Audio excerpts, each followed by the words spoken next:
Hello listeners, this talk is about the fundamental leftist nature of the education system.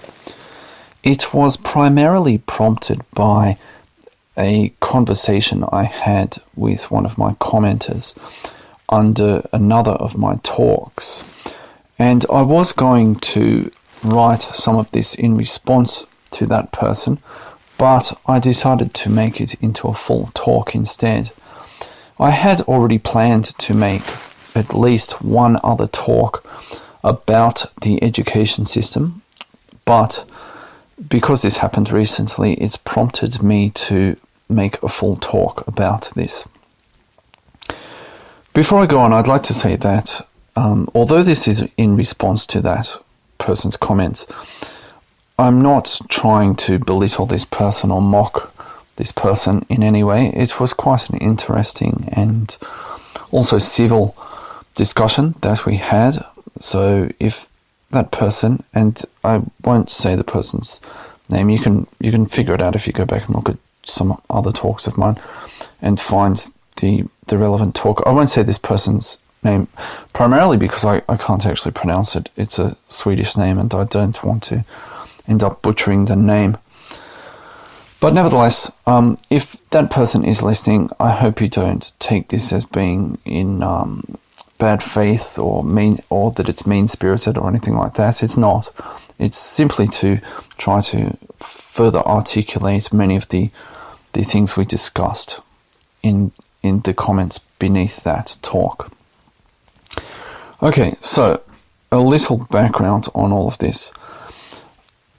I used to work as a teacher in formal education, in government education and so on, in 3 different countries, in Australia, the UK, and also in Taiwan.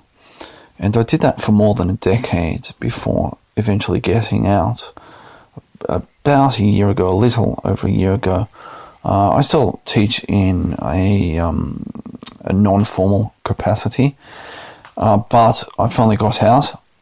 So a lot of what I will discuss in this talk comes from actual experience. It's not just my thoughts on this. It comes from actual experience and reflections upon various events that occurred. And not just 1 or 2, but dozens, if not hundreds really, of events. And I would say that before I became a teacher, I was slightly critical of formal education and government education and so on. But my experiences of being a teacher and working in public education really shaped a lot of my opinions. I really began to question a lot of things at a much deeper level than I had previously. It's sort of hard not to, in a way, when you have certain experiences, not to be affected by them. And eventually I came to see that there are a lot of very deep leftist assumptions within the education system, not just in Australia or the UK, but elsewhere as well. Even in Taiwan, these things are starting to really seep into their education system, though it's not as advanced yet, but that process is beginning to occur nevertheless. And the more I reflect upon my experiences as a teacher, my teacher training, and even my experiences as a student when I was younger, the more I can really see just how deep these leftist assumptions run. And there are literally dozens and dozens of stories I could tell you. I won't tell you all of them. I might go into more depth with some of those stories in other talks. I might mention some of them in this talk. But nevertheless, there are a lot of stories I could tell you. It was very interesting, actually, being on the other side of the desk, so to speak, and seeing how all of this operated. You're not really aware of it when you're a student or maybe even as a parent. But it's very illuminating being on the other side of the desk, so to speak. All right, so one of the things I was trying to impress upon this commenter was that the current left-right political paradigm doesn't even really make very much sense when you step back and look at the broader sweep of history. If you were to take someone from 1950, let alone from 1900, and expose that person to the modern education system, certainly in any Anglosphere country, that person would be quite amazed at what he or she saw, because so many of the things that we define as being left or right they just wouldn't even fit into what was considered left, let alone right, back in those days. It's really amazing to see how much the Overton window has shifted within education, for instance. Someone from those days, I think, would be very shocked by what is now represented by the left, because certainly the old issues of class and the working class and so on, those have been completely sold out. And the working class now, many of them have fallen into the underclass, and there are a lot of excuses made for them and so on. And I think someone from olden times would be shocked at just how many excuses are made for people in the lower class or the underclass. And they'd be really dismayed by that, I think, because they would see that actually traps them in that class. So, the old left have certainly been sold out. And I wonder, actually, if to some extent the old left, a lot of their ideas were still rooted in tradition, in a traditional worldview that in many ways was conservative and still retained some of the old ideas that we might ascribe to the right. Whereas these days, I think the new left, in many ways, they're actually a fuller realization of the modernist or Enlightenment project in really divorcing man from hierarchy and tradition and so on. But nevertheless, I think someone from 50, 100, 200 years ago would be quite shocked at those changes and how the working class have really been sold out by a lot of this. Likewise, I think anyone from several decades or centuries ago would be shocked at the right, the new right, and just how non-conservative they are, how they have adopted and fully accepted so many leftist ideas, so many leftist assumptions about human nature and authority and so on. And this is one of the problems with the whole modern debate. Basically, it's been the terms, the positions have been narrowed down to such a narrow range of definitions, such a narrow range of positions, that it doesn't even really make sense to have these debates, because the sensible options, many of them have been removed from the table completely. And all that remains are various strands of liberalism, and they're ineffective. They're always going to be ineffective. And so when someone says, well, we have this policy and we're opposed to that policy and so on, all they're doing is choosing ineffective policies within an ineffective framework, and then redefining positions within that as somehow being polar opposites when they're not, because there are a whole lot of other options that aren't even on the table, that have been removed from the table, defined out of existence.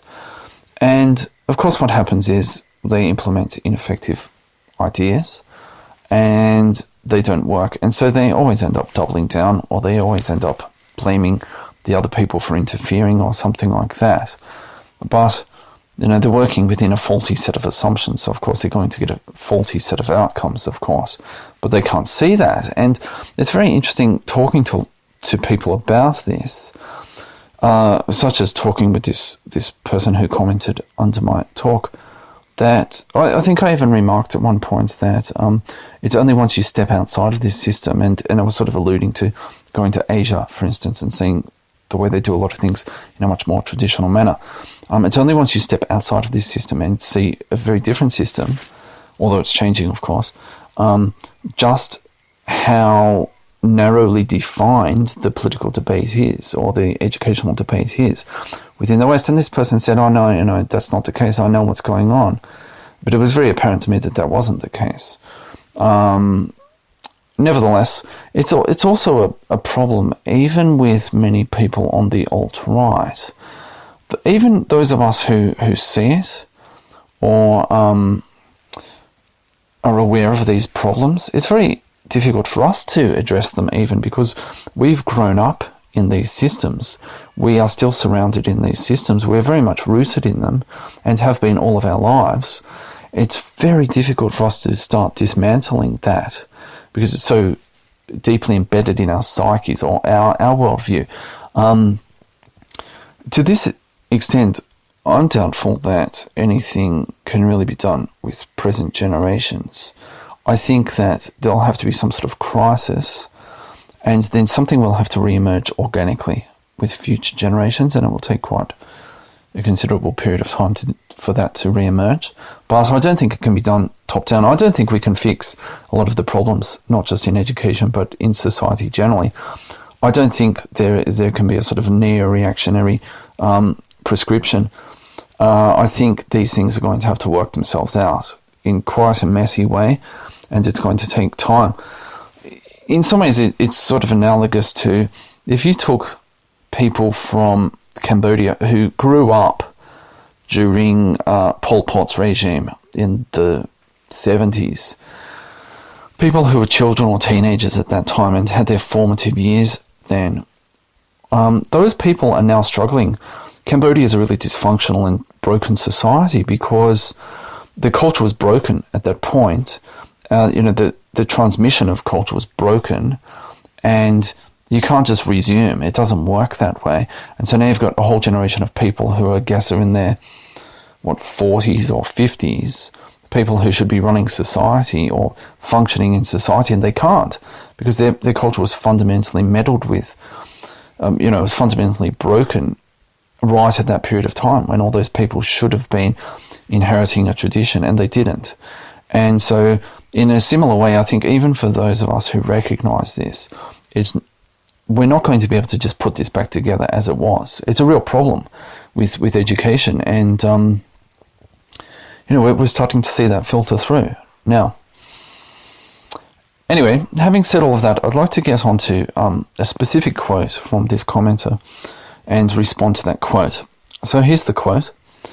And again, I'm not trying to say this to mock this person or anything like that. It's I'm using this purely as a springboard to discuss particular ideas, not to mock this person. So here's the quote. 2 examples. Only about half the teachers in mathematics have studied the subject, and for a long time teaching programs in university did not tell future teachers what and how to teach. Okay, so there are 2 parts to that quote. The first part regards the teaching of mathematics and people not being trained in teaching mathematics, and the second is a broader issue with not telling teachers what and how to teach. So I'll deal with the latter issue first. Alright, so this of course is a general problem when you break from tradition, that no one does actually end up knowing what, how or why anything is done, or how to do anything. If you don't replace something with something else, then everyone does end up confused.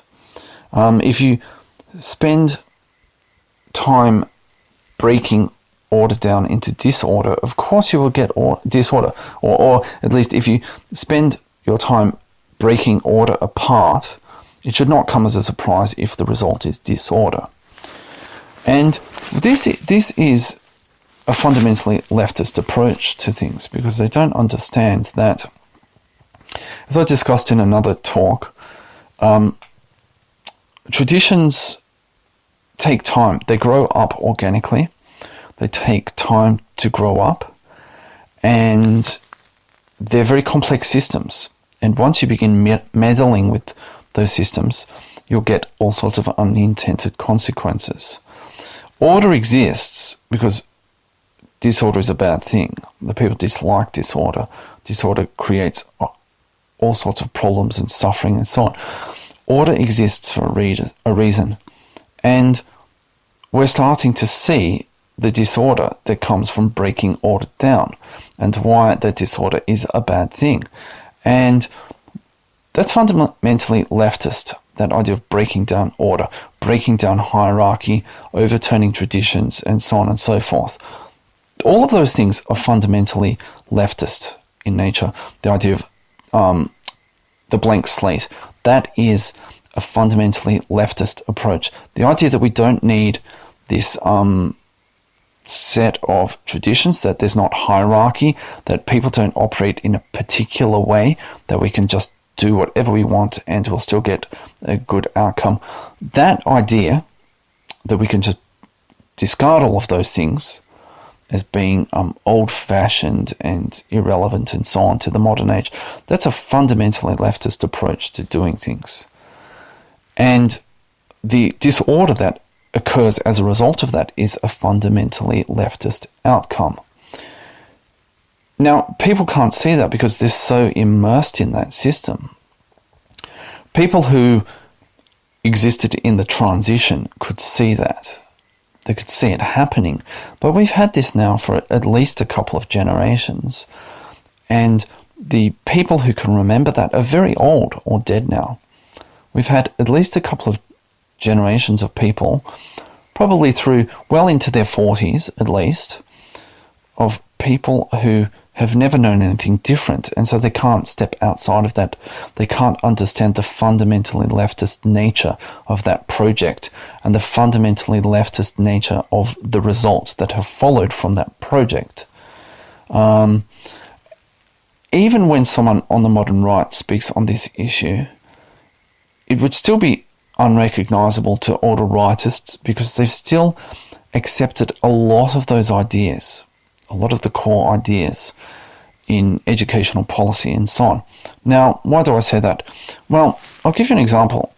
I went to a private school for 9 years. I attended a government school, and then my parents pulled me out of the government school, and I went to a private school, supposedly a religious school as well. I went there for 9 years, and there was a very big difference between our older teachers. Those guys, some of these guys were really ancient at the time. They had grown up prior to World War II. They were a little too young to go to World War II. So they were born, I guess, in the 1930s. Some of these teachers were that age. And they had a very different way of doing everything. Every single thing they did. The whole way they approached everything was completely different to the younger teachers. Because when they did, I assume that this is the reason why, when they did their teacher training, there were a whole lot of different basic assumptions about the world, about human nature and so on, that they received. Well, that they received generally within their society, within their own education, even before they decided to become teachers. By the time we got to the younger teachers, these were people who had done their teacher training in, say, the later 80s, something like that, in the 80s anyway. They'd already had a generation of all of these new ideas, all of this postmodernism and so on and so forth. They'd already had a generation of that. Now, of course, many of the ideas that the other guys had received, they'd started to receive some of those ideas, but I think the broader society was still traditional enough that a lot of those ideas were sort of water off a duck's back for those guys, because some of these progressive ideas go way back to the beginning of the 20th century or even before. But nevertheless, it didn't really sort of overwhelm everything until the 1960s. So I could see it was very apparent with our younger teachers. It wasn't just that they were younger and less mature, less confident, that sort of thing. They had a very different way of doing everything. And that's because they went through teacher training in the 80s rather than in the 40s or 50s. And there was a big difference there. And the other big issue is that our school still used the state curriculum. And that was a curriculum that was designed by leftists, essentially. It was designed by academics, most of whom at that point, certainly within education, were leftists. And it should come as no surprise then that that was reflected in the curriculum. And the more I think back to my own childhood and what we studied at school, the more I could see, particularly in secondary school, in high school, I could really see that come through, particularly in subjects like English. That was very different to how things were. Like when I talked to my father about what they studied in school, it was very different, and the kinds of things they did was very different. I think I was right on the cusp of all of the changes, and they just started to come through right at the end of high school. So I still remember some things that were sort of more traditional, but I think I was right on the cusp, and it just came through in the last few years of schooling for me. Of course, people who attended a government school, they were already fully immersed in all of that. And all of that has completely filtered through into the private system where I'm from as well. So I think those, when you have teachers who have gone through teacher training, and when you have a curriculum that's been designed by similar people, and it's all leftist, if you've got those two sort of sources of input into a student, of course that student is going to have a fundamentally leftist education, even as a private school. Many of the sort of traditions and so on we had on the periphery, the stuff we did outside the classroom, in assembly or in other settings, the more I reflect upon them, the more they seem almost just tacked on to all of that core stuff that we learnt and the way it was taught, certainly by our younger teachers. So even for people on the right, we still have these issues. And of course the modern right is very obsessed with market liberalism.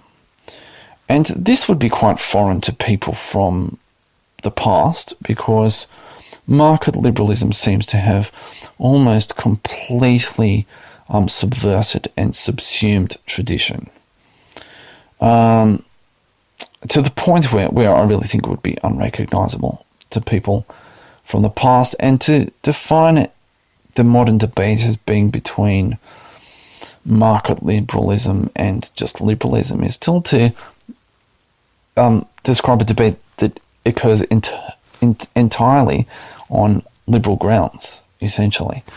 And also I think that people on the modern right miss the point, because they cede a lot of ground to leftists. The things over which they object, I think, miss the point. And I'll explain why I think this. So, for instance, people on the right, you'll often hear them saying they don't like the humanities because they're left-wing strongholds. And of course that's true, but I think there are two broader issues with this. The first one is, you'll often hear things like, how am I going to get a job with this? Or they'll mock people who study, I don't know, anthropology or sociology or something. How are you going to get a job with anthropology or sociology? What good is that for society? Well, of course, a lot of anthropology or sociology or philosophy or whatever, a lot of it is, it has been captured by the left. But a lot of these things used to be considered necessary, even for doctors or engineers. These people used to be more erudite. They didn't just have very domain-specific knowledge. They had a broader understanding of society and knowledge in general. And I think in many ways that actually allowed them to be more broadly focused. It allowed them to be less tunnel visioned in how they regarded all sorts of things. Now that's a very minor point, but a more major point is that you'll then hear people on the right go on to say, oh, the humanities are just a load of leftist nonsense. We should all be studying science, for instance, or business or something. But the point is that these things still exist. We still have culture in society, and by seeding these humanities departments, and by saying that, well, that's just a load of nonsense, by ceding that position to the leftists, the leftists have been allowed to capture the society by not being more critical and more involved in the nature of education and a lot of the assumptions that underpin education and so on. They've ceded that entire position, and so they've basically half let them win the battle already with their own children often. And I think those things are far too important to cede. But the right is so convinced that just because they're having a debate over market liberalism versus liberalism, that they're having a real debate, when they've ceded where the real debate is actually at. If you cede all these basic positions or assumptions to do with people being a blank slate, or education should be focused upon the individual, not the society, positions on hierarchy and authority and so on. Once you've done that, then you really, I think all you're doing is really just arguing over how you're going to arrange the deck chairs on the Titanic at that point. I think people on the right really miss this point, or many people on the right really miss this point. Every day they send their kids to a school for 6 hours or 8 hours or whatever it is, and they've already, they're squabbling over how much funding this thing should get, or that, or how much science should be in the curriculum as opposed to how much history should be in the curriculum or something. But they've ceded all the really important points. At that point, it doesn't matter, right? If they get 4 hours of science and 3 hours of history instead of 4 hours of history and 3 hours of science, if the history is still taught in a particular way, if the content is still a particular set of ideas and so on and so forth, they've completely ceded the real battle. But they don't see that. And people on the left don't see this either. As I discussed much earlier in this talk, the entire thing has been so narrowly defined that all of the really important things have been removed from the table. And that's why I say that the entire system is fundamentally leftist at a really at an incredibly deep level. And even when leftists, to sort of get back to the original point about teachers not knowing what to teach or how to teach, even when leftists have sort of created substitutes, two things I call soft environmentalism and soft multiculturalism, these modern ideologies don't actually make much sense, and they're paper thin in terms of depth and complexity. Now, what do I mean by those? Well, soft environmentalism is this sort of, lovely, fluffy, warm and cuddly idea about saving the environment and so on. But if you actually go out and ask anyone who's under the age of 30 any science, they don't actually know any science, unless they've specifically gone on to study science at university. They don't know any science, but they're convinced, or, we have to save the polar bears or something, right?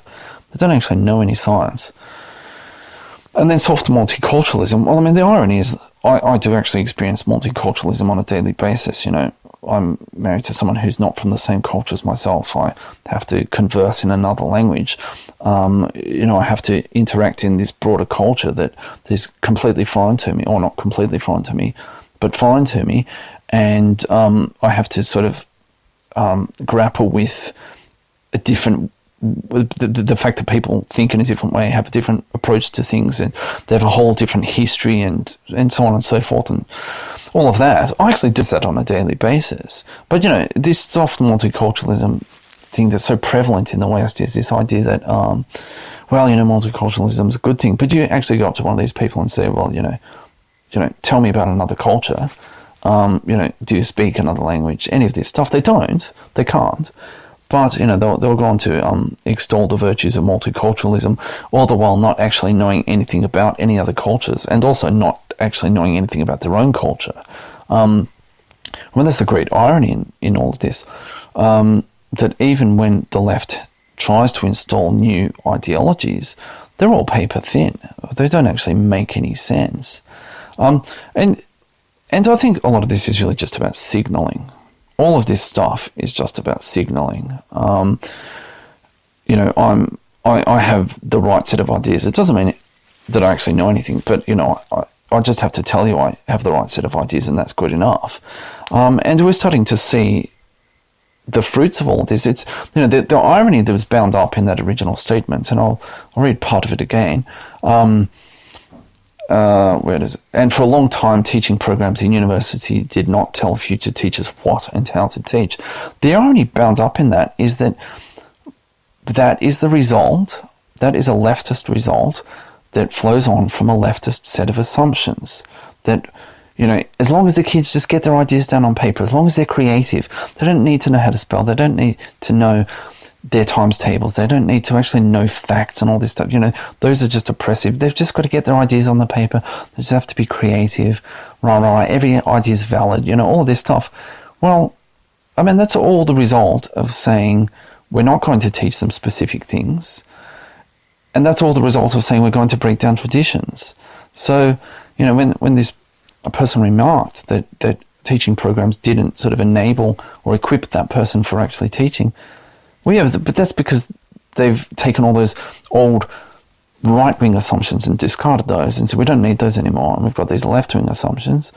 All of that has just flowed on from that. So of course they're going to be in trouble as a teacher. Of course their kids are not going to know anything. Of course their kids are not going to be able to read or write, or they're going to be innumerous, or they're not going to know anything about history or anything else.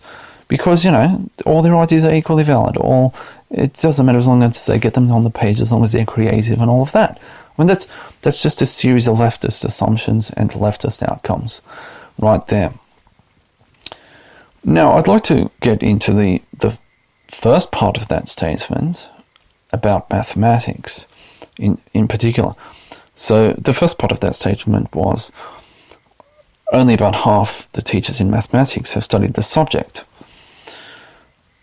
Okay, now again, this flows on from a whole lot of leftist assumptions. And I'll tell you a few things about my teacher training, just in passing. I met English teachers who didn't know what a preposition was. I met primary school teachers who couldn't handle fractions. I met so many people in my teaching course who didn't even know the things they were going to teach, let alone anything else. But again, those people probably went to schools where they said, we don't need to know all these, all this rote learning stuff. We don't need to know that. We don't need to know what a preposition or a verb or an adverb or any of this stuff is. We don't need to know times tables. All of that's oppressive. It's rote learning. It's hierarchical. It's authoritarian. All of this stuff. Those people probably went to schools like that. And so, they emerged after 12 years of formal schooling, or 13 actually in Australia, and then 3, 4 or more years at university. They were credentialed, but they didn't actually know anything, because they are the product of that education system and all of those leftist assumptions about hierarchy and tradition and so on. So, if you get teachers like that, they're going to be teaching the next generation of kids. And I'll give you a couple of other examples. So, one of the subjects I did in my teacher training was a general subject, and it was to do with curriculum and basic sort of ways of teaching and so on and so forth. And the people in that class, I think there were approximately 30 in our class, and they were from all different specialties. So, we had people who were going to become music teachers or science teachers or history teachers or primary school teachers who were sort of generalists and so on. So we had, the whole range of people in there. And I could talk forever about this, or the two women who ran this subject. But nevertheless, there were a couple of occasions where they brought in exams and they gave us these exams and let us attempt the exams. One of them was an exam, and you can find these kinds of exams online. I think it was an entrance exam to our university in the 19th century, the late 19th century. And I could do some of it. Most people couldn't do any of it, but even I couldn't do very much. And it was all this sort of stuff like, translate this Latin prefix or translate this Anglo-Saxon prefix, or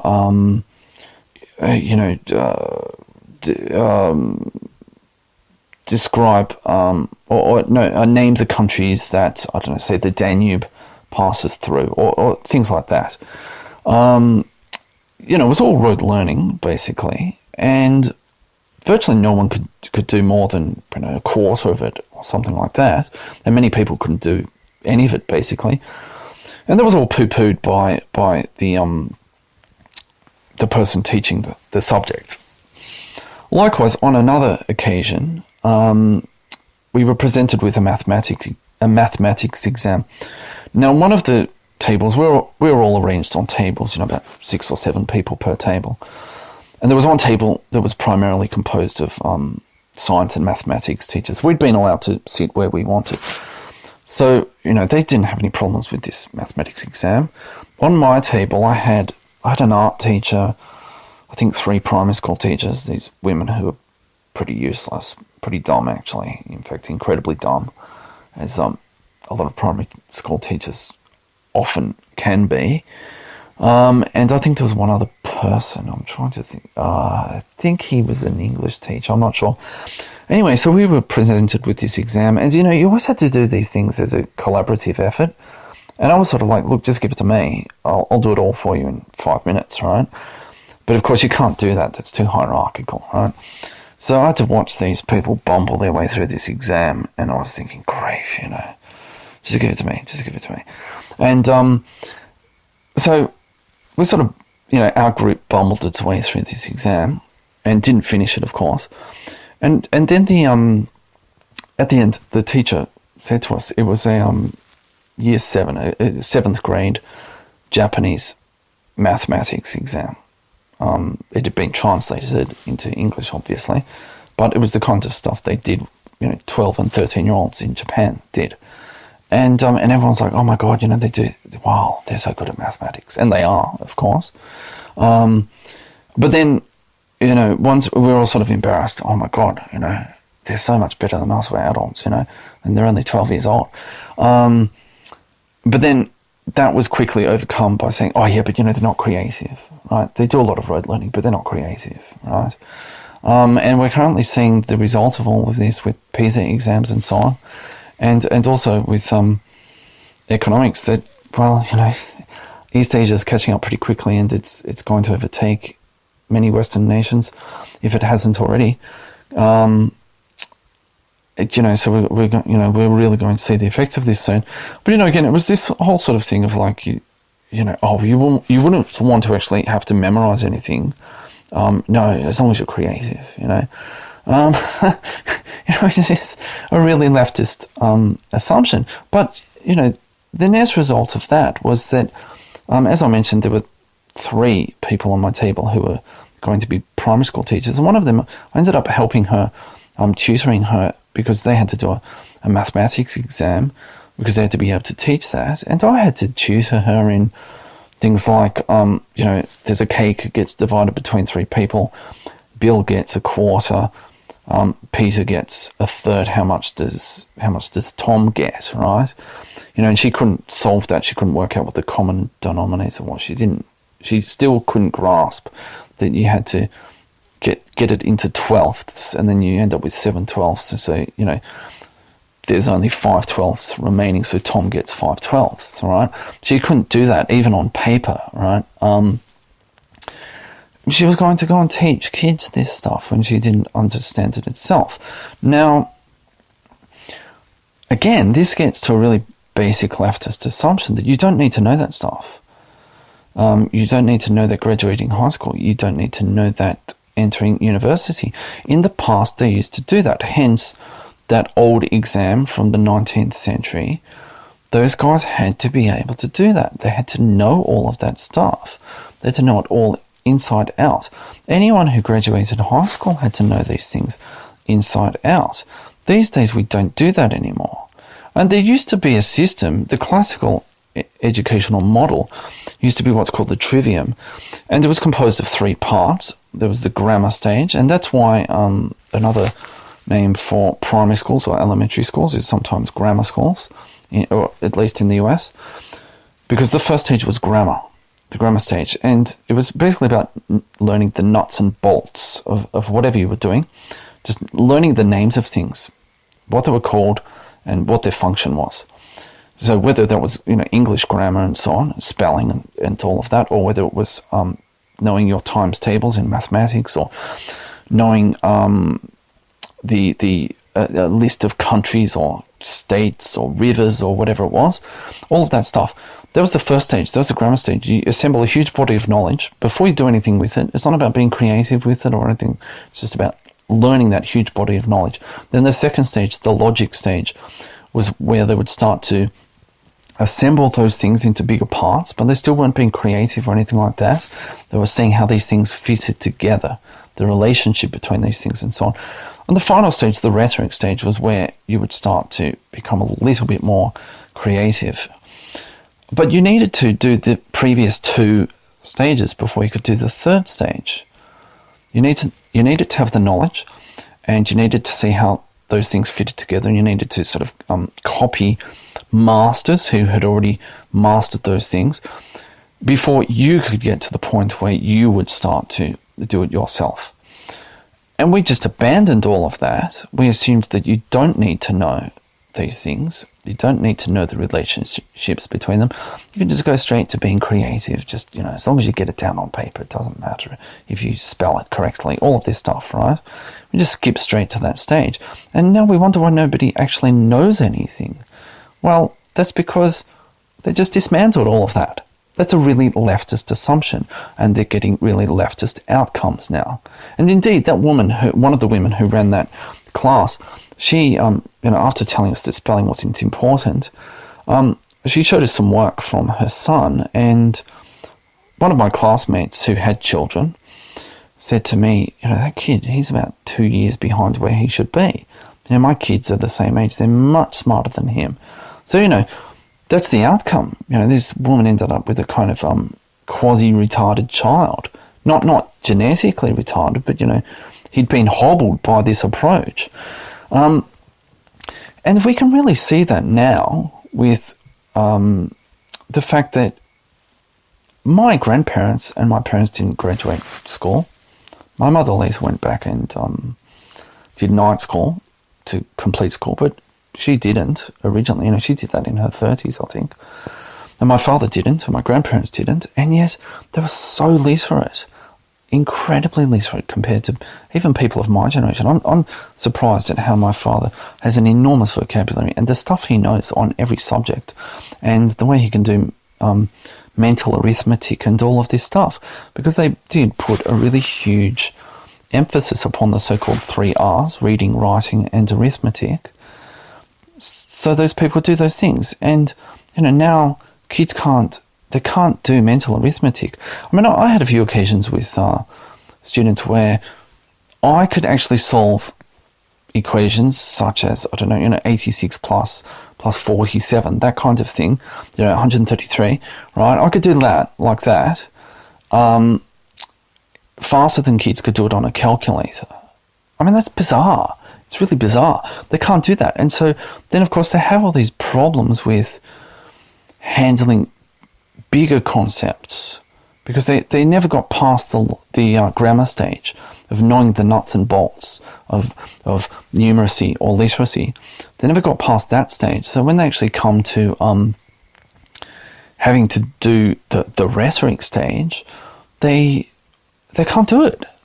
I mean, the number of essays I would read that were just complete gobbledygook. The whole page would be covered in red ink by the end of it, because it was just, it wasn't just that they made some mistakes here or there. It was that it was incomprehensible what they were writing. And that's the consequence of this whole idea of dismantling this. You can't say spelling isn't important and then wonder why a kid can't spell, a kid can't write a paragraph that makes any sense.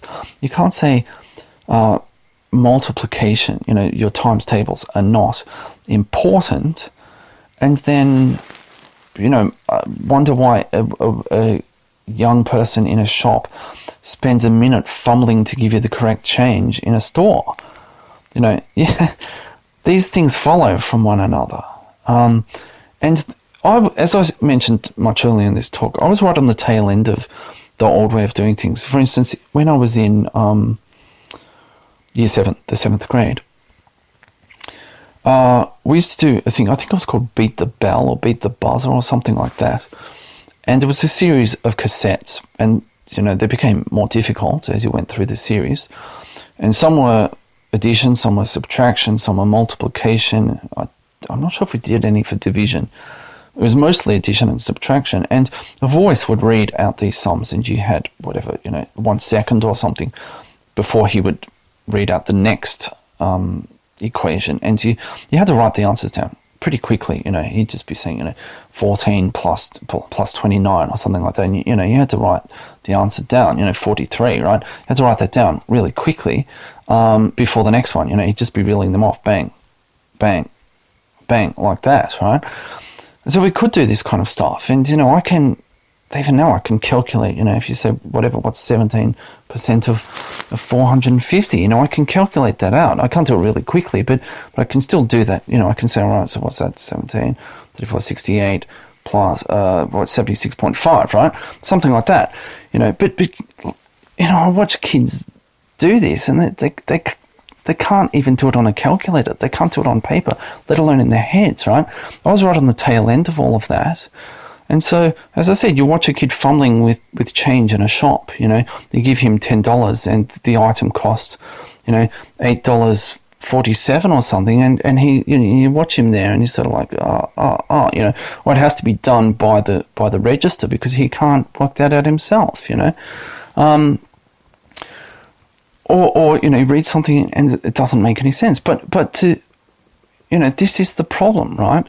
These people who are teaching mathematics now, to say they weren't trained in mathematics at university misses the point. Anyone in the past who graduated high school, or anyone who, as I said, my parents, my grandparents, they didn't graduate high school. They didn't even graduate high school. But if you had gone up to my grandparents and said, I don't know what's 13 times 8 or something, right? They could calculate that. They would have been able to calculate that. If you had said to them, spell vehicle or something, right? They could have spelt it for you because everyone did that.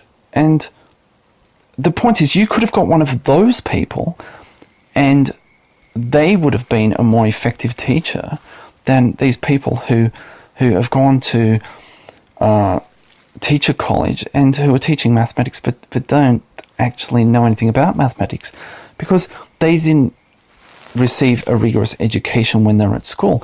But you could pluck someone from 50, 60, 70 years ago who had only done 7 years of high school, or 7 years of formal education, or 8 years of formal education, or 9 years of formal education.